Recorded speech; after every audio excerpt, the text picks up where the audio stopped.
Now let's talk about COVID-19 pre and post protesting, because it seems that the narrative that is being perpetuated in the media is very different now, the media and the Trump administration, than it was before the protest. So it seems to me that Trump and his admin they're done with COVID-19. Regardless of if the pandemic is still inflicting us and people are still dying and people are still getting sick, they're done. They're tired. He's like a child. He's moved on to the next thing. He's lost his attention span, has moved on. He knows he's losing this situation, so he just completely ignore it. No longer doing briefings. You no longer see them talking to scientists or Fauci or anything. And that is awful, because there are many states that are actually, their rate of increases is going up.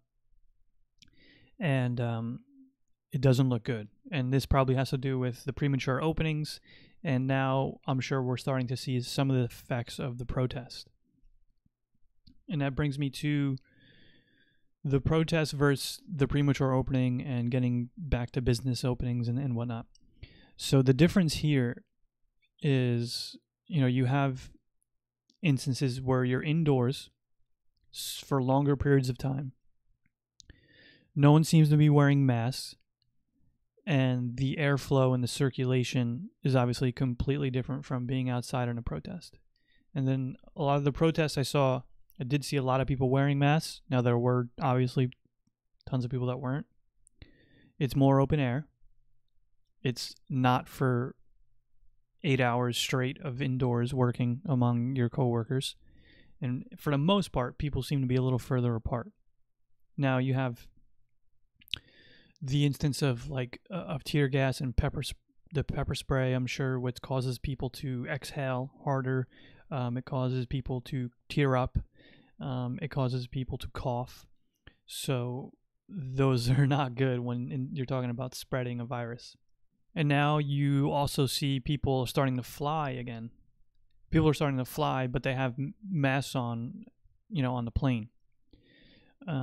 What I say to that is, if people are going to start flying again, and we're going to just allow people to start cooping up in a long steel tube 30,000 feet above the ground with the air circulating constantly, we could start having basketball and hockey and baseball again.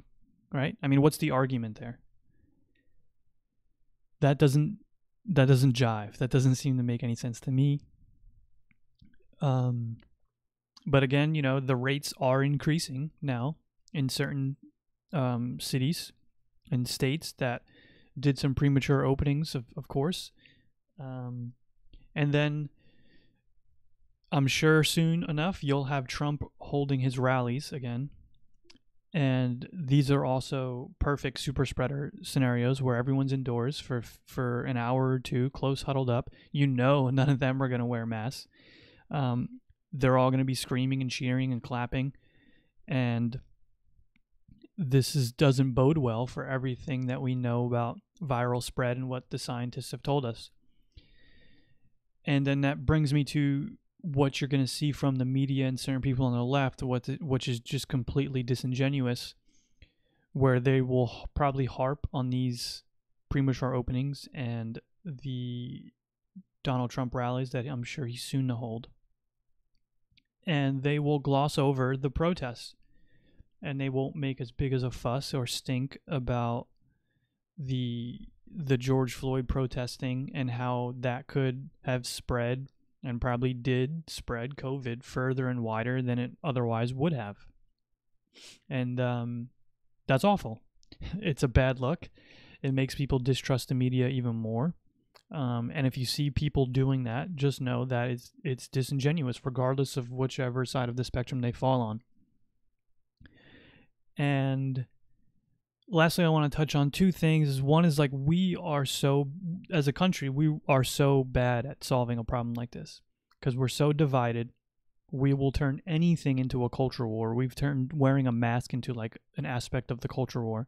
It's a virus that is spreading around, killing people, and you have millions of people that just think it's a hoax. And then you have other people who are probably not taking it as seriously. And then you have healthcare workers who are dying from it. And then when the protests happen, some of those healthcare workers who worked among the people who died are out protesting in the middle of a pandemic.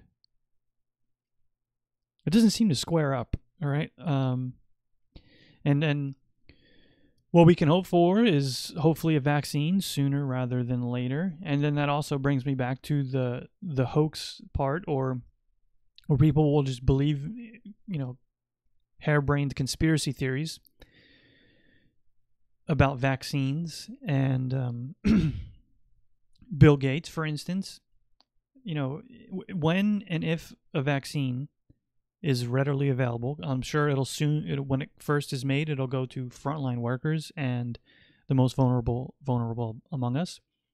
But as long as I don't have the antibodies to COVID when the vaccine comes out, I am going to get the vaccine because it's the right thing to do. It's the smart thing to do for society, for yourself.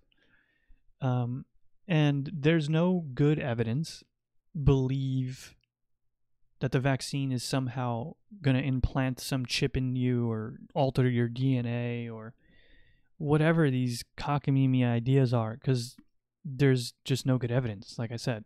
And that's what a conspiracy is. A conspiracy is mystery. There's no evidence. There's nothing you can tangibly source out or find out is true or not.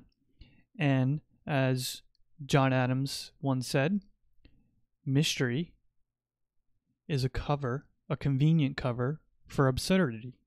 Conspiracy theories are. There's mystery in there. The conclusion that they come to is absurd. There's a lot of confusion going around in times like this, and it may be hard to find the truth, and it may take a while to find the truth. And you have to brush up on your critical thinking skills, and you got to do the heavy lifting sometimes of finding out where things are sourced from, and how to delineate between what's a good source and what's not. But make no mistake, vaccines are good, and when one is released for COVID, we should all be getting it.